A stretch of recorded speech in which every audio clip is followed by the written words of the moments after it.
Well, I can't be bothered to argue anymore. It may well be nice to drive, but I'm going to do a little experiment. I've got the keys for it here, OK? And, OK, you, all right? How do I say it? Perodua. Perodua. Perodua. Perodua, OK? What's this? Perodua Calisa, eh? Nothing. Yeah, all right. Absolutely no response. But it's ain't perfect, but it's good. Now, it's a terrible shame Jeremy didn't like the 350Z. I wondered if he might be interested in the 350Z watch. It's a very large watch with a very small face. What do you think of that? It'll probably go tick-tock, tick-tock, and be very heavy. You'll have to be like this all day long with it. Well, I'll show you mine if you show me yours. OK, 1 minute. OK, I got a 1 minute. 20? 20. I'm surprised you did it in a 120-something. Don't be ridiculous. What were you? 1 minute 27. I thank you, which puts it... Oh, that is right very fast. Look at that. Let me give you a hand. There we go. 127. Well, Thank you. that's fantastic. Sadly, though, Oh, 1 no. minute 25, No! everybody! Yes! Yeah, but look at it.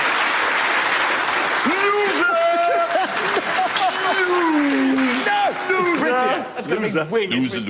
It's a ridiculous looking car. Look, it's a childish car, and look what it's brought out in there. It's not a man's sports car. I mean, look, now you're just being childish. I'm not going to get cross. You lost. No, you're not annoying me. I don't care. I don't care. This is a truly heartwarming tale of British boffins. They're called Mark and Colin. They've been in their shed, smoking pipes, making cups of tea, and they've been head-banging that old chestnut, the electric motor car. They've come up with a prototype, I should tell you, called the E-Motion, and they say, we really are at the cutting edge of technology and aim to lead the way with a variety of innovations, many of which could find an instant and ready market in the mass production of commercially viable electric cars. Let's have a look at it.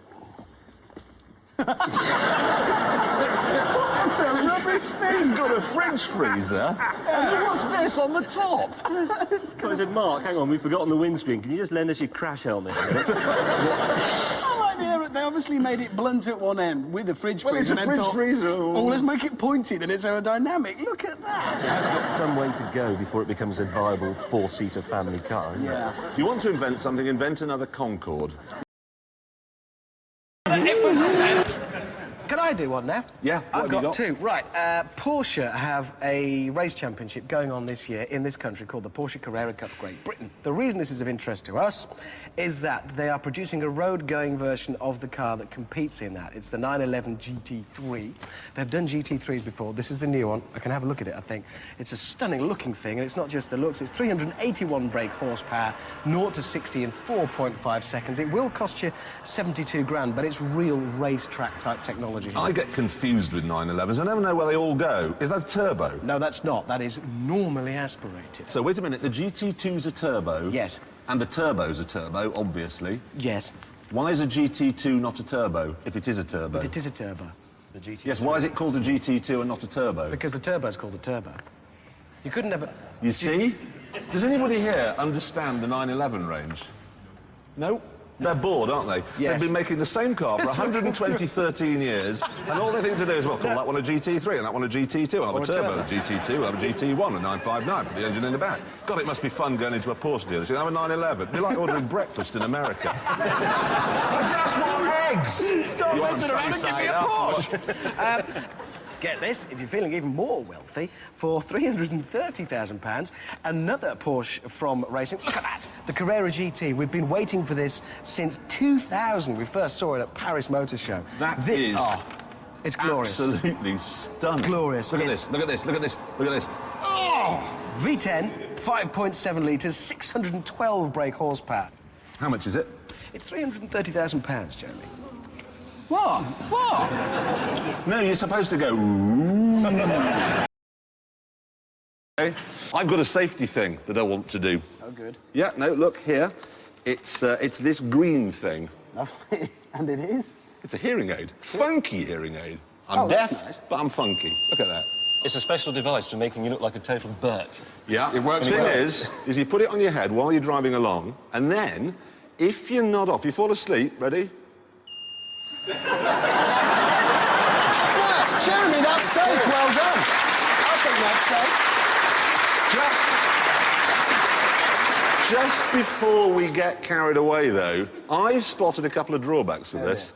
You're driving along, you want to change radio channels. You want to get something out of the glove box. Yeah. I'm not sure. No. Do you know what? I think you've messed it up. Oh, turn it off. Now, I was driving to work the other day and I saw this car parked at the side of the road. Now, that was a Jaguar, and somebody thought, I know what I can do. I can put a chest freezer on the front and a nice 1970s paint scheme, and it'll be great. Look at that spoiler on the back, which I've only just noticed. That's fantastic. And it made me think, what is the worst car in Britain today? So we decided to have a competition to try and find them. Now, we all know from changing rooms, OK, MDF is a fantastic material if you want to make a wardrobe, a cupboard in your kid's bedroom, shelves or whatever. If you do this and you've got some MDF left, make some more shelves, put it in the loft, put it in the corner of the garage with all those other useful bits of wood, but don't put it on the car. It simply does not work. Good. Right, here's something that doesn't happen very often, about once in a lifetime, a new Bristol. OK, this is the Bristol Fighter. Actually, it's the Bristol Fighter Mark II, because the first one was launched in 1916 and it was a biplane. But this looks quite a bit more promising. It's a two-door gull-wing supercar. It's going to cost £230,000, 210 miles per hour, V10 engine, 525 something brake horsepower. That's the same engine they put in a Dodge Viper, isn't it? Essentially, well, actually, no. Well, it's essentially the same, but it actually develops more power in a Bristol. For some reason. How come? I don't know. Mahogany crankshaft or something traditional like that. But anyway, I loved Bristols when I was a kid for some perverse reason, and for... No, they've got confused, James. You loved Bristols when you were a child. When I was a kid, I loved Bristols, and then I got into cars, and I quite fancied the idea of a Bristol. And it's quite good because now I actually live about a mile and a half from the Bristol showroom, which is in South Kensington. It is the only Bristol showroom in the world, and I thought, I'm going to go there, and finally, I'm going to drive a Bristol. They wouldn't even let me in the showroom. And do you know why? Why? Because I know you git. Yeah, the problem is I once did drive a Bristol, and all I said in the road test was that it was that the handle that you pulled the glove box down with looked like it was made from the flex from a 1940s telephone, you know, that Harriet thing like that. Probably was. That was it. You're banned. You're never driving another Bristol. I mean, it's not the end of the world. I wake up every morning and think, I'll go to work in the SL then. But we used to ring up Bristol and they'd pick up the phone and say, Bristol Cars, may I help you? And they now pick it up and say, Bristol Cars, do you know Jeremy Clarkson? And if you say yes, then you just get a click. That's a very polite click. BMW had the best brains in the business. They had this wonderful-looking body. They had the engine from an M5, a trick rear axle. They even got James Bond to drive one. It should have been spectacularly good. But that's just what they were expecting it to be. Instead, it turned out to be awful. Let me show you what it was like to drive. I'm sorry, I'm going to have to stop you there. I hate to interrupt, but this is quite honestly the biggest load of limp-wristed twaddle I've ever heard in all my 5 weeks in television. These two are not men, OK? This one, Richard Hammond, every morning sticks his head in a bucket of hair product. Right? He's got a dog, but it's a poodle. And I don't know what you're laughing about, Clarkson, because you won't drink brown beer. And this is the man that says flatulence, oh, it's not funny, when clearly it is, isn't it? Has gone. So of all of them, which do you like the most? Audi Copen. So we've basically decided, of all these convertibles, we like the Audi and we like the Copen. Yeah, excellent. But I can't drive that Copen. You would look spectacularly ridiculous. I hope you do one day. I'd love to see it. I've got to try this out. I've got to see what this looks like. I've got to see that. It's not so much a car as a shoe. I said, Oh, look at that. That's fantastic. Do you know the really funny thing is that if I did more than 500 miles in it, I'd end up with hair like this guy. Look. Look at this. Came with a Copen. Yeah. Oh, dear. I don't know. I think you should just work.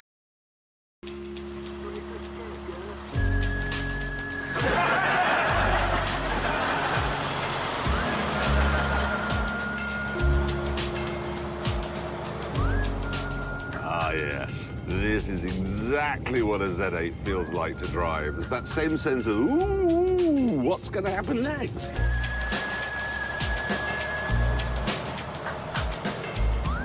The problem was, they didn't know what they wanted the Z8 to be. Sports car, muscle car, boulevard cruiser. And it's ended up as a sort of brownie green mush of all three. But this week, I think I've come across an ad which just trumps the lot. Are you ready to see it? It's for the new Lexus RX 300. Here it is. There's the car. And the advert for it is... it changes everything. That is a big claim, isn't it? I don't want to go home tonight and find my front doors moved and that all my children are badgers and that I'm married to Frank Bruno. Yeah. I don't want it to change everything. And this will be a gardening programme and we shouldn't be talking about that anyway. No, well, exactly. And do you know, the thing is that, you know those Advertising Standards Authority? Yes. They always say you've got to be, what are they, truthful? Hang on, it's decent, honest, legal, truthful. So that advert It's true. must be true. That would be great. You could buy the Lexus and then you'd wake up the next day and it would have changed into a Jaguar. With a bit of luck. Right, I've got sad news, OK? This is sad news. You don't know what it is yet. That's a blind date noise, isn't it? It was a horrible noise. I thought they were deflating What the is entire this? audience. What's collapsing. the sad news? The sad news is this. Right, diesel engines. There were only 3 manufacturers who managed to hold on to sense and not put diesel engines in their car. They were Honda, well, they've weakened gone. and did it. Saab, weakened and did it. The last one has announced officially they've weakened, they've gone, and it's Jaguar. Oh, no. I know, it's terrible. Error. They're putting a... You're all right, Jeremy. Quite nasty. That is a horrific piece of Well, news. they're doing a V6 one in the S-Type, and then there's a little 4-cylinder diesel going into the X-Type, which, of course, has nothing to do with Ford. Oh, no, of course, Jaguar, yeah, no, it won't be a Ford engine. I want to make that absolutely plain. It's a Jaguar engine in every way. Yeah. But if you pick away at Jaguar, it might say Ord underneath. Yeah. I don't know whether to put a sticker on it. But I just have worries about this. Jaguar's stealthy, sleek. Is it going to work? Have a look at this. We've got one in to have a look at, and we'll get an idea if it's going to work. It's a stick. Yeah. Oh, there.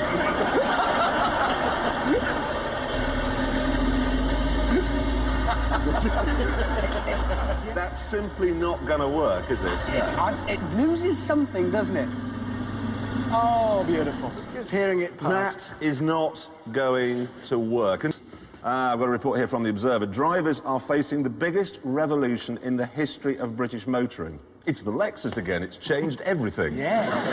The thing is that Alistair Darling, who's the Transport Secretary, has said that he doesn't want people all taking their children to school at 8 o'clock in the morning.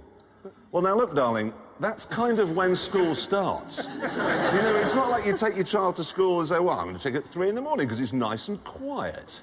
He's thought that through, has he? There's going to be a lot of headmasters saying, Clarkson, you're early. Well, I know, but his dad arrived in his Jag diesel, saved a couple of quid there, and he's dropped me off at 3 in the morning. No, the idea is, Darling is saying he's going to use satellites to track all 24 million drivers, and then if we use our cars at popular times, i.e. if we're going to work, he's going to charge us for it. And do you know the most depressing thing about this? It really is, and I am quoting now, OK? You can't build yourself out of the problem that we face, said Darling. It would be astronomically expensive, environmentally damaging, and I doubt if we could actually do it. Now, look. When you had the Air Ministry in 1940 watching the Luftwaffe come over, they didn't say, I doubt we can do anything about that, frankly. We'll just let them... Or you'd have Francis Drake playing bowls. I doubt we can do anything about the Spanish Armada. There's millions of them. It's not the spirit, is it? In fact, I've got a simple message which I want to deliver in a new Labour way to Darling. OK? Ready? For your plan?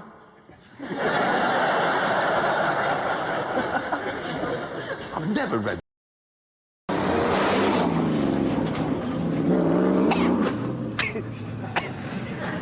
That was, I think we're all agreed, a fantastic film, yes? Yes. Brilliant, and a brilliant car as well. But there's just one tiny little bit of it I want to see again.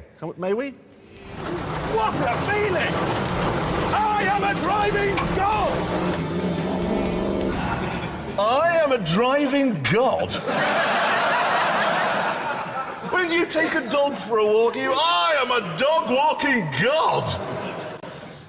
It was a big moment. It's like being in a cartoon in that thing. And yes, You got carried away. I got very carried away. Okay, I'm not a driving god, all right? It was a mistake to make that claim. You know when you buy something vaguely technical, could be a microwave, could be a toaster, a car, you get instructions, yeah? Yeah. Hundreds of pages of it. When you get a baby, which is actually quite a complicated piece of kit, you don't get any instructions at all. No. None. Until now, because, of all people, Haynes. You must have heard of them. They do these sort of manuals. You know, there's Peugeot 405, and there's the Ford Fiesta Service and Repair Manual. Been doing it for years. They've done another one, and it's on the baby, apparently.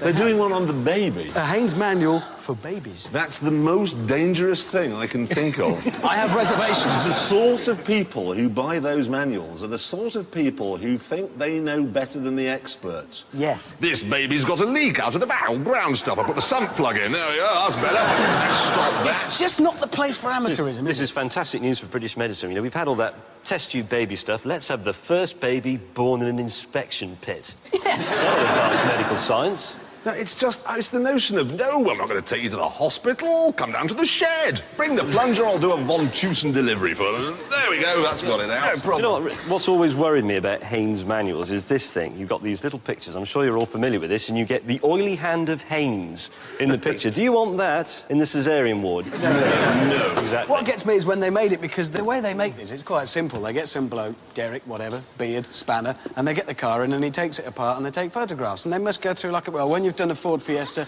can you do the Peugeot 405, Derek? And then, well, we've got an unusual one for you next. Thunk baby. What do you think? Start there. I'll have its liver out in a jiffy. No worries.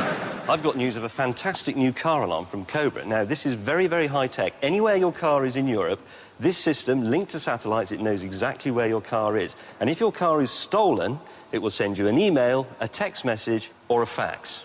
A fact. A fax. Use this stuff. Well, the speediest means of communication known to man. Well, I had this vision. Whenever I'm in my office and I'm working away on something, I hear that little click, the fax machine's going, I think, ooh, a fax. He sits down and it goes, dear Mr. May, and I think, fantastic, your car, oh, my car, what's that, has been, what, entered for a Reader's Digest drawer, stolen.